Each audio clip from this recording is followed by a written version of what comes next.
Hi, this is Keith Burton. People often ask me to describe my memoir, Shadows of Sobriety, and what compelled me to write it. Rather than giving the quick version, I thought I'd share a short video clip from my recent talk at the Geneva, Illinois Public Library's Author Fest. In this video, I go a little deeper into the story, the motivation behind it, and the heart of the message. I hope it gives you a clearer sense of the journey I've been on and why it matters so very much to me. And now, here's the video. Thank you for watching.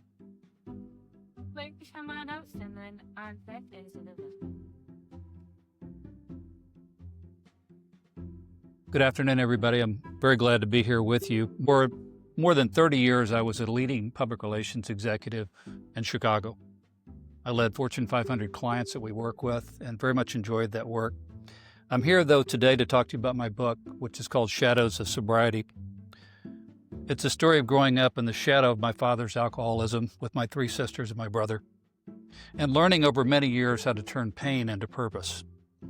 More than that, though, it's a story about what I call unheard voices, the weight of those unheard voices, the silence that so many people, including myself, carry from our childhoods into adulthood and beyond. In my family, as in many that are touched by addiction, we live by three unspoken rules. Those were don't talk, don't trust, don't feel. Those words were never said aloud, but they shaped everything about how we lived and how we related to one another. The weight of those unheard voices still linger for many people, and they did for me.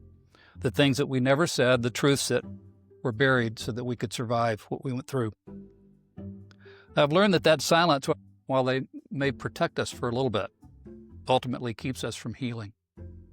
Writing Shadows of Sobriety was my way of breaking the silence, of finally giving a voice to what had long been hidden, and helping others to find a voice from their hurt, their pain, and their own experiences. Because when one person speaks, even one, it creates space for others to find their own words. As I mentioned, I was in public relations. I would find myself traveling throughout the world in hotel rooms and in different places, and some days I would craft narratives and manage perceptions for different clients. But at night, I was grappling with my own demons, trying to keep the chaos of my personal life hidden, away from view. And that was a dual existence that creates, for many people, a constant tug of war. It certainly did for me.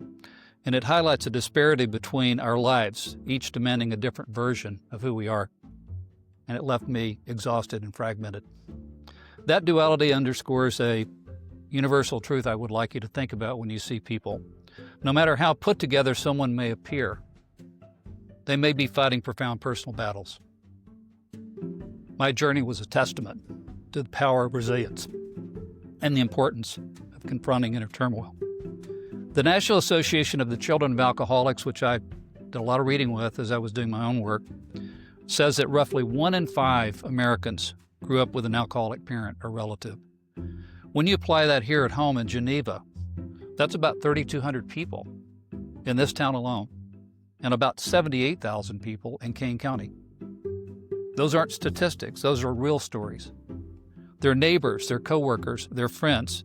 And maybe, as I've said in rooms that I counsel in, where I go to counsel with young people who are going through addiction recovery, or families who are going through that same recovery with their Families Anonymous, maybe in those conversations it's us. They matter because that's where healing begins, when we stop whispering about it and talking about it.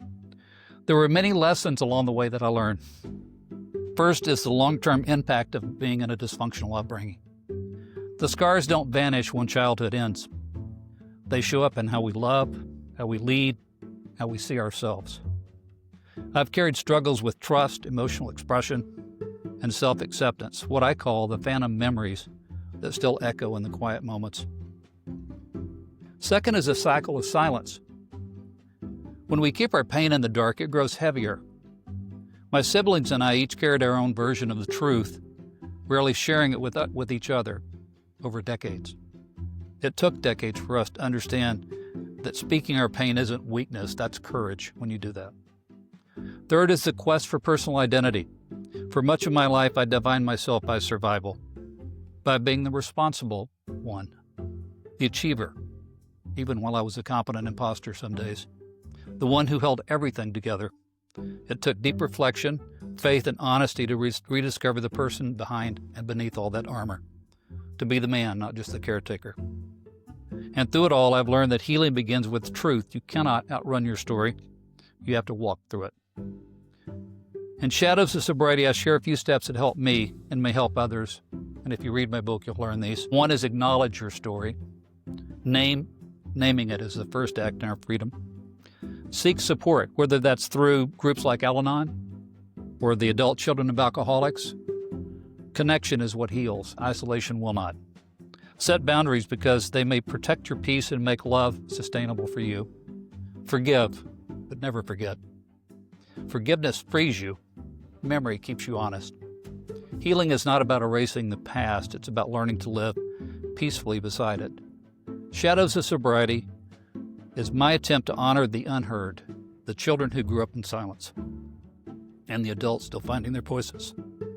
If there's one message I hope you take away this afternoon, it's this. Acknowledging where we come from is not about reopening wounds.